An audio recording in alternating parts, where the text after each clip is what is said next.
When I started researching Amelia, all of a sudden I felt this really deep connection to Amelia. I got her, and I really just felt drawn to her, and I noticed that Jocelyn felt the same thing towards Pat. I wanted to make pictures, to fill my days with faces.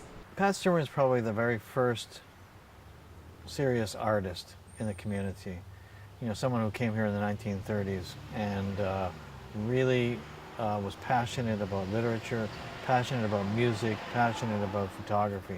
Being a soprano and playing a photographer, it doesn't really feel all that different because we're both artists and we were both perfectionists.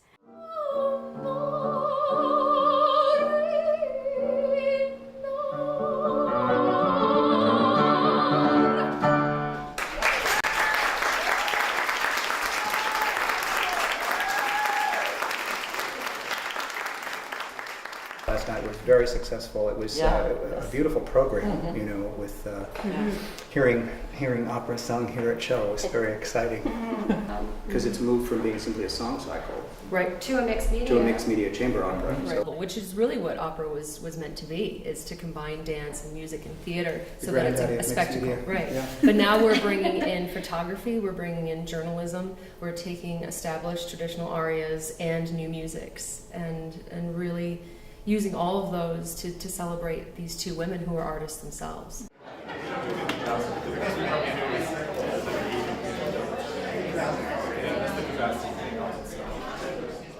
We thought it would be perfect for expressing some of the ideas behind Pat and Amelia Kundari and the whole idea with Marty's text.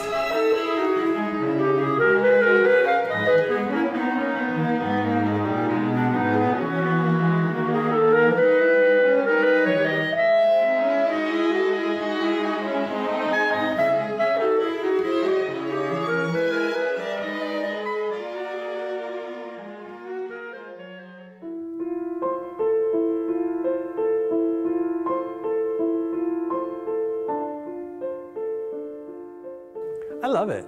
I was excited about doing a song cycle, and the texts I think are great. They really present a mood, create a picture, which is what I need when I'm writing music. But I've always been interested in trying to write an opera, and I've never come across a libretto that I thought I could use. The Stone Cottage is where Pat lived, and it was a haven, really, you know, for people who were interested and passionate about art and literature. In through the front door came so many musicians and poets and artists. And when she had her studio on Willette Avenue, it was a hive of activity for artists and musicians and politicians. Everyone wanted to be there. You know, she served champagne and Viennese cakes and coffee. So when I look at the history of Windsor and the history of culture in this city, here was someone who championed it at every moment. And that's why it's important for us to pay attention to her.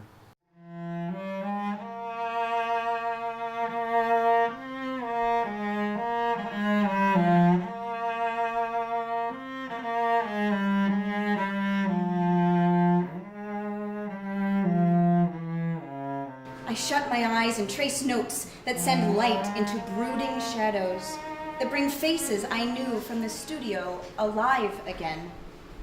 I live for their expressions. They were friends, Pat and Amelia. a little to the left. Pat took Amelia's picture at some point. Let's take one more, with a shawl. In this project, Amelia chooses a family, and Pat chooses her art. And there is very little balance between those two in the way that we're depicting the story, and that is a really fascinating topic for me. Toscanini and these kind of people early on that she sang with. She sang at the Old Met before it burned down. She brought to life an era for me as a child and growing up that had to do with Windsor, Detroit, New York, Milan. I saw Amelia Kundera as a kind of parallel to Pat's life. Here's Pat Stern wanting desperately to be an artist, and given the chance that she could be married to the man that she loved, you know, she said no, because she said, I can't compromise. I could not compromise my art. You found the right words, the proper moment. You took my hand and slipped on this ring. Poor Nikki. I'm so sorry. It was never meant to be. Her art came first. Essentially, I think what the libretto does will give people a sense of who this woman was and why she operated the way she did, and how important art is to a person.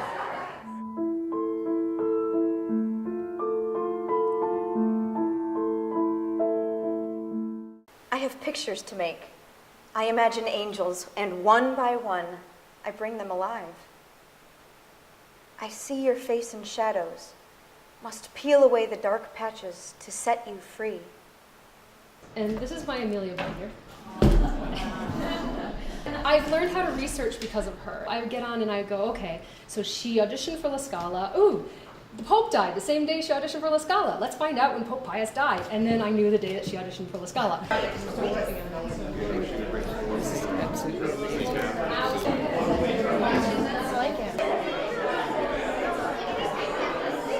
She had so many wonderful opportunities, you know, winning the Grinnell competition and going to New York and getting with the Met, and Renata Baldi took her under her wing and she went over to Italy, and everything was working out the way it should for a singer. I admit, I still suffer from stage fright sometimes.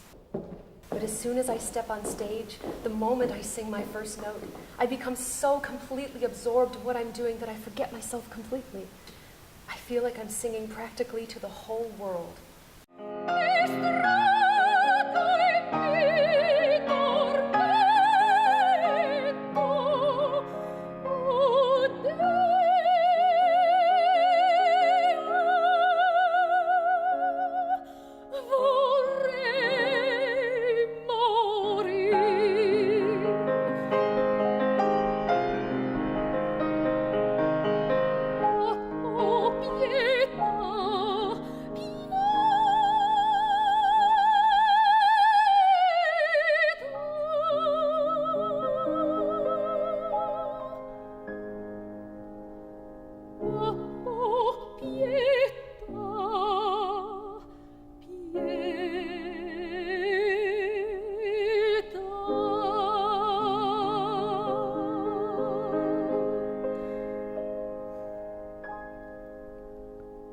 There's so many people that have said to myself and to other singers I know, oh, you sing so well, you should just move to New York. You should be on Broadway. You should be on American Idol.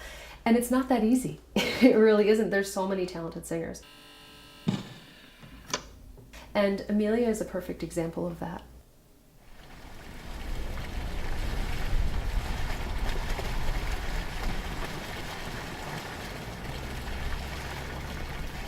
Her voice, the best way to describe it is it's the sound that a fountain evokes in you, even if it doesn't make that sound. So clear, so bell-like, so perfect.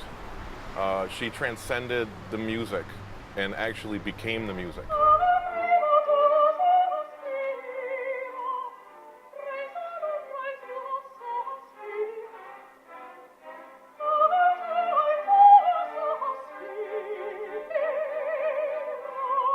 Last month, I made my Rome debut.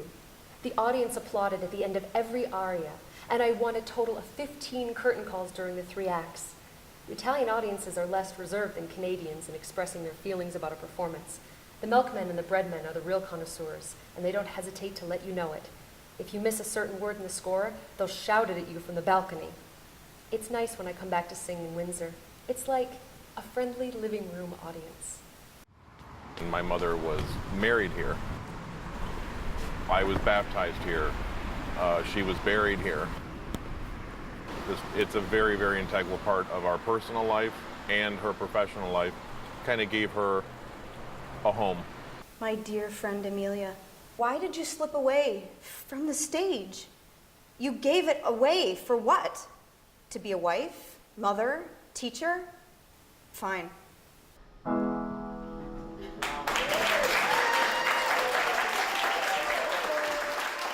When we did a performance at show, many members of the Kundari family came, including Amelia's son, Francesco. And I had been so nervous about meeting him because I thought, what was he going to think, or exploiting his mother, or whatever it was. And I had the opportunity to walk up and introduce myself, and he immediately hugged me and said, "Thank you for doing this for my mom." There is considerable traveling in operatic engagements, so frequent, so hectic. To be honest, I'm growing tired of the suitcase life. She was about 40 when she made the decision to come home. And I think that she was looking for something different, that's something more. And she had had that life. She had been touring Europe and sung in a lot of houses. And I understand the decision that she made. And I think it's a hard one to make. But I think that it was right for her. Amelia and I stopped talking, the two of us. She stopped coming around. Forgive me for this melancholy. It wears a face of false disguise. I am old, truly unwise. It is me in these late hours, neither right nor wrong. While she's having a reflective moment talking about Amelia, Amelia's made her choices, we all make our choices, we all turn away, and then she wonders, did I do that too? And the whole time, the piano's doing this, right? So it's a little unsettled, a little reflective. The chords are never quite settled. It's not a straight 1, 5, 1. It's all these suspended notes that are coming in and out of what you would expect. From there it goes back into more immediate present, and she says, okay, now, sit over there. Would you like some champagne? Some champagne? Afterwards, coffee, Viennese cakes. Sit there so I can see you better. You know, and she's very much the hostess again, right? And while she's doing that, we're back to this again. But my favorite has to be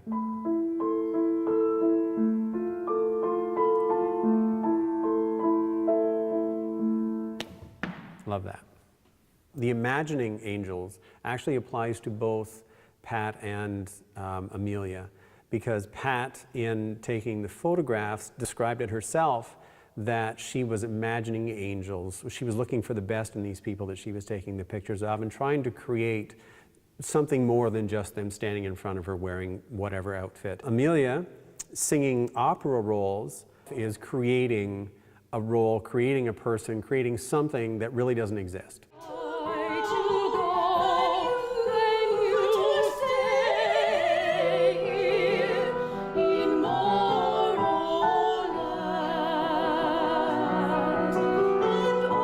I think the duet is huge. It is Pat forgiving Amelia for the choices that she made and almost feeling betrayed, but it's also forgiving herself for the choices that she made. It evokes conversations, you know. My mom made that choice. She gave up her career and stayed home with us, and I always wondered if blah, blah, blah, blah, blah, blah. Or, you know, I've been wondering if I should have kids, and I'm not sure about this. Or it makes people think. It might make them reflect. Pat would stay up the whole night listening to music.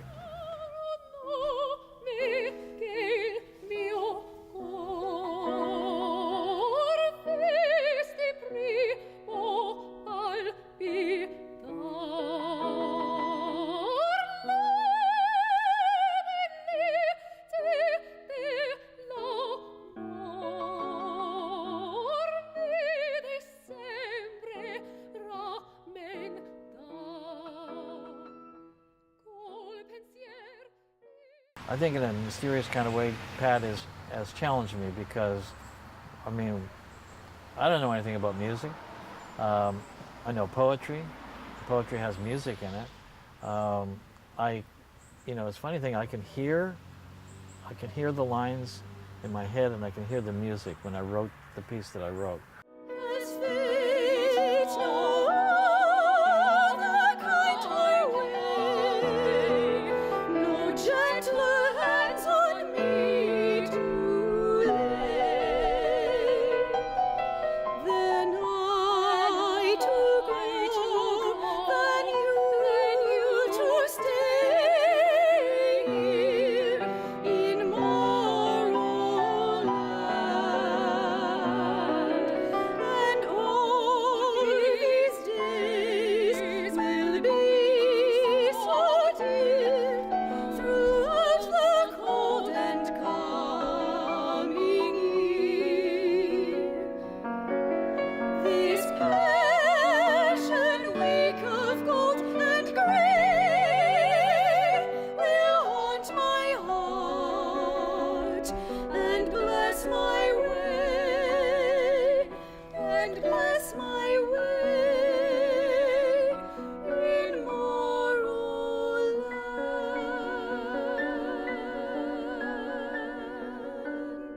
The two of them, having gone different routes, may have been wanting to imagine the best about each other.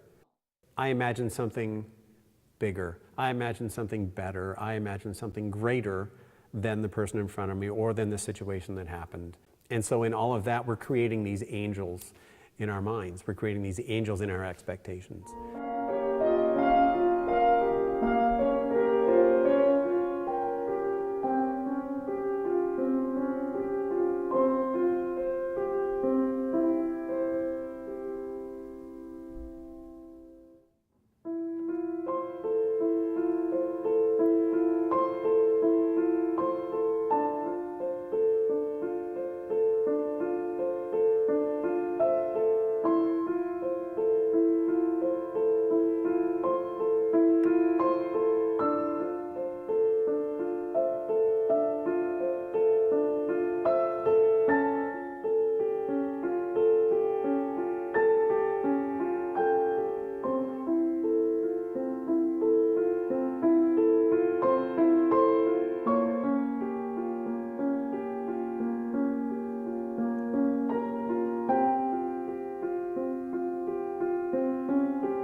Love that.